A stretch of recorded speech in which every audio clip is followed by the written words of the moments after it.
think that there's anyone on the New York scene since him or after him that compares to him.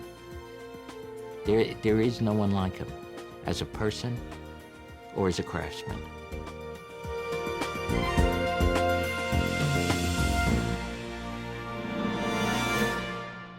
Hi, I'm Jeff Greenfield, one-time colleague and longtime friend of David Garth, here on the lawn of Gracie Mansion, home to New York's mayors, many of whom Dave Garth helped put here. Dave got to start producing high school football on New York television, and while he loved producing, there was something he loved more: politics. And the man who brought him into the arena, however unwittingly, was Adlai Stevenson in 1960. Adlai Stevenson, of course, was not nominated in 1960, but that effort kindled in David Garth a passion to enter the political arena. What he needed was a campaign and a candidate. Fast forward to 1965 and Manhattan Congressman John V. Lindsay. Television was really new in 1965, and the Lindsay campaigns were the first really telegenic campaigns in New York City, and that helped Mayor Lindsay break through, and David Garth played a key role in allowing Mayor Lindsay to project his best qualities to the people of New York. I had never seen it before. People didn't think much of television advertising as a phenomenon, certainly not in New York, until David came along and ran the Lindsay campaign. But it was the 1969 Lindsay re-election campaign where Dave Garth really began to develop what became a signature move, taking a politician's liability, meeting it head-on, and turning it into an asset. John Lindsay had made many mistakes in his first term and had become politically toxic, so much so that he lost the Republican race for renomination. He was forced to run on the Liberal Party line. Dave Garth was one of Lindsay's inner circle that developed the key strategic move of the '69 campaign, what we came to call in our more polite moments the Lindsay Eats Crow effort. I guessed wrong on the weather before the city's biggest snowfall last winter, and that was a mistake. But I put 6,000 more cops on the streets, and that was no mistake. The school strike went on too long, and we all made some mistakes. But I brought 225,000 new jobs to this town, and that was no mistake. The fact that John Lindsay sat before the camera on the back porch at Gracie Mansion and ate crow, that was the most important thing, and David realized that. With Lindsay's re-election in 1969, Dave Garth's political consulting work really took off. He even was able to hire as a part-time assistant a young speechwriter who knew nothing about television production, me. Dave was involved in the campaigns of Richard Ottinger in New York, Adlai Stevenson III in Illinois, John Gilligan in Ohio, John Tunney out in California.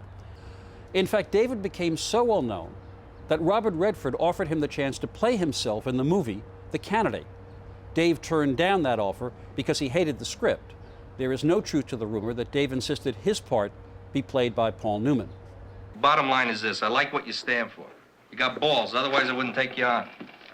All right, so we take my crew, we get you doing your thing, and that's it. Thanks, honey. Huh? You just get it on with the people. Let me worry about the cameras. We'll see. And I'll tell you one thing. Tell me one thing. You might just make it, my friend. People are going to take a look at our stuff and see a guy who's got guts. They're going to take a look at the crock and think maybe you can't get it up anymore. That's what it's all about, huh? In 1973, Garth went to work in the Los Angeles mayoral campaign of Councilman Tom Bradley.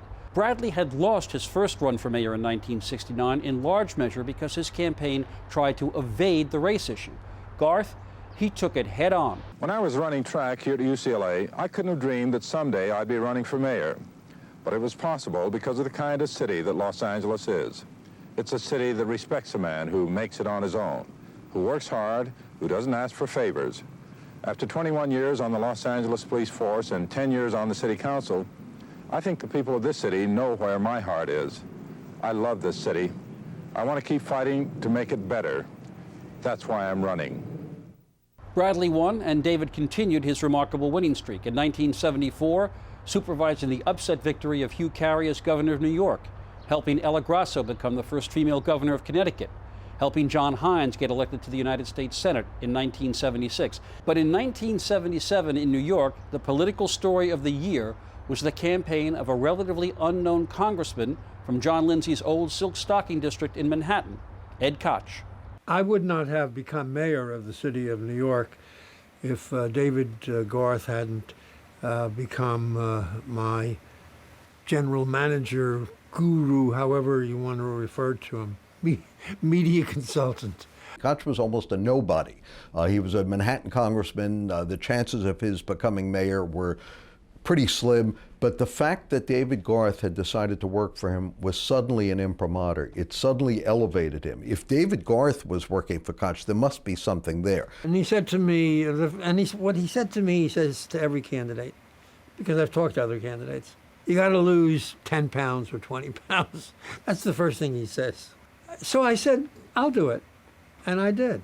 He said, you have to stop wearing your three-button suits. I've worn a three-button suit ever since I came back from the Army. I said, if that's all it takes, I'll do that too. And he says, you have to stop being funny. Well, I said to him, David, I believe there has to be some humor, because that's me. And he said, all right, we'll make one commercial. And I think the commercial went something like this. A-Beam says he knows the buck. And 2 years later, we didn't have any bucks. Then he told us he made the tough decisions. He must have forgotten Felix Rohatyn, Steve Berger, Governor Carey, and Big Mac. Now Mayor Beam is asking for 4 more years to finish the job. Finish the job? Hasn't he done enough?